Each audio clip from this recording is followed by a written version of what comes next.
who had talked to me during the meal that he would like me to do these seminars in other countries, never invited me back, because I think here he was trying to, use this 3-day weekend as a retainer. He didn't get it. It's not over 3 days that you're going to get these burnout people to recharge. Most of them couldn't care less about golf. They didn't even like to play golf.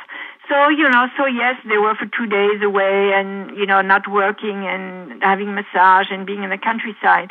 But this was not, they didn't get it. So now I read that this very specific company is doing a lot to retain women. And I'm very glad. That's great.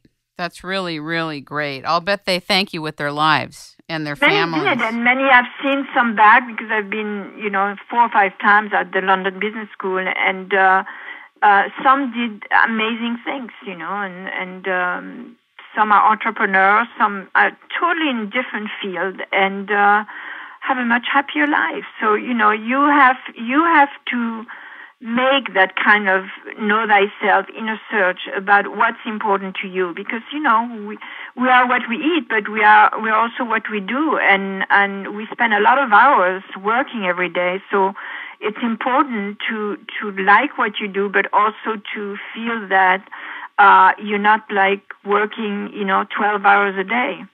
I think it's also interesting that you write about leadership and management, but one of the things we as women a lot of times do is we absorb the paradigm of success that we think we have to model. And if that includes workaholism and being away from family and not getting sleep and all this stuff that is really unhealthy that a lot of men have also bought into and absorbed.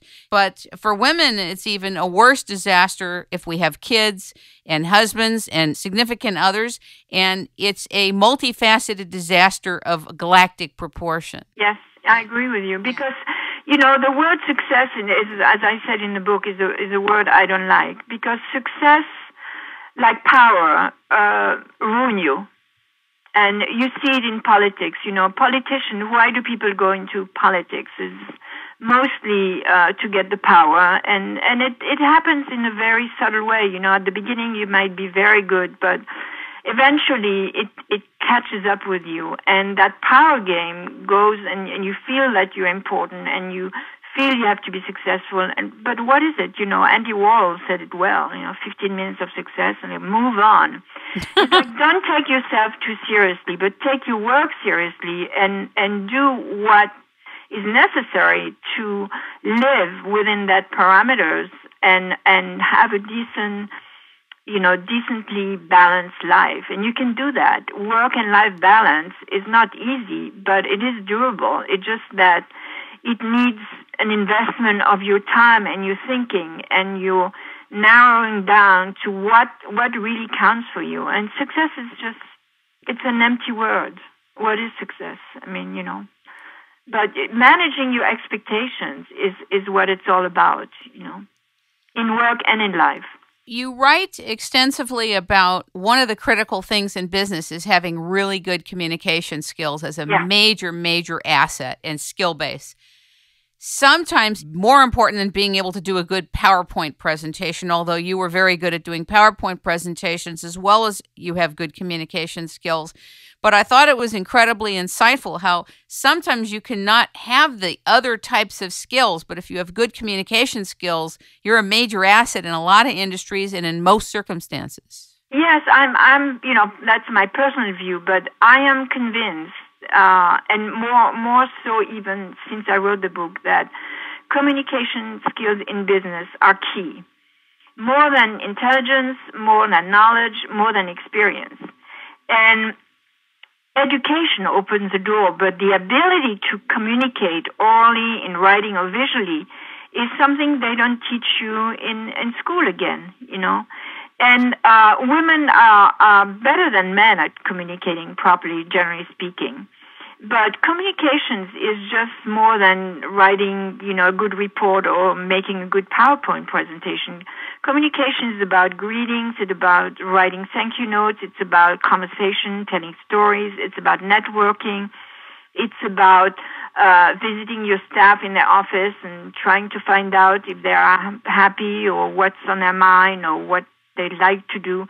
It's sometimes obvious, it's sometimes subtle. Communication is a huge part of doing a job well in most fields. You seem to be very good also in picking up nonverbal communication. Yes, that's very important, and especially in societies where we deal a lot, and in Europe, particularly France and Italy, where we do a lot with our we talk constantly with our hands, and the eye contact, all these messages. That's why you need to stay focused. And in our world, people are not focused because they're trying to look at their cell phone or they're thinking of something else, and they're multitasking constantly. So to be a good communicator, you need to be focused. You need to be there, and you need to make sure the people who is, across from you gets it, that you're really with that person in that moment. That's so, so, so important. And not enough people think it's important, and not enough people know how to deal with it, to really focus on it. Thich Nhat Hanh calls it being present with the person that you're with. Yeah. Exactly. You also shared that women like stories, are very good storytellers, and a lot of men are trained to cut to the chase in business. Yeah.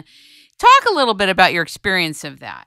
Well, it was hard for me at the beginning. One being, French, and two, liking to make analogies, and also sometimes, in a meeting when it's tense, and a little story, a little anecdote, really sort of relaxes everybody. And I think if you handle it properly, people will recognize that it is refreshing, But we have to take into account that, we are in a man's world, and until women rule the world, and I hope it will be the 21st century, we're getting there in terms of number anyway, we have to follow their rules, and their rules are not our rules. So we have this ambivalence, and we have to fit into a world made of rules that are not our rules. So it's sometimes tricky. But I think in a company, and I must say in our company, we had a majority of women. So guys learned to put up with our stories and anecdotes, and after a while, it was a pretty good atmosphere, and they started telling stories as well. So, humor is so important, and many of those stories are, about humor, and it's critical in the workplace. You don't want to have people with heavy faces all the time. It's liberating in a way. I like that you mentioned the issue of gossip and what you recommend to people about refraining from doing it, and the differences between how men and women handle the frustration. Yeah, for me that was hard because I was brought up with very strong values, especially, when somebody tells you to keep something confidential, to keep it confidential. I mean, I had stuff that, they were personal business that men and women in my office over 20 years told me that I wouldn't even tell my husband because I was told, keep it for yourself. And I know that's hard to do for a lot of people. But the gossip part is often, I learn it the bad way in a way, because when you have a lot of people from different age groups and people from different cultures, and people who don't get along together, and it can become a sore point, and at some point then you have to interfere and put some order in all that. And so it often starts from gossip, and I had a very strong right arm, and we both agree that this was key in having a company with good employees and protecting those who were being gossiped at. It's like, come on, cut the chase. I wonder if a company had a place for people to anonymously unload their issues. Like an anonymous box or something. Yeah, well, we did that. One of the motto of our company was like, you're not in a jail, so if you don't like it, it's free.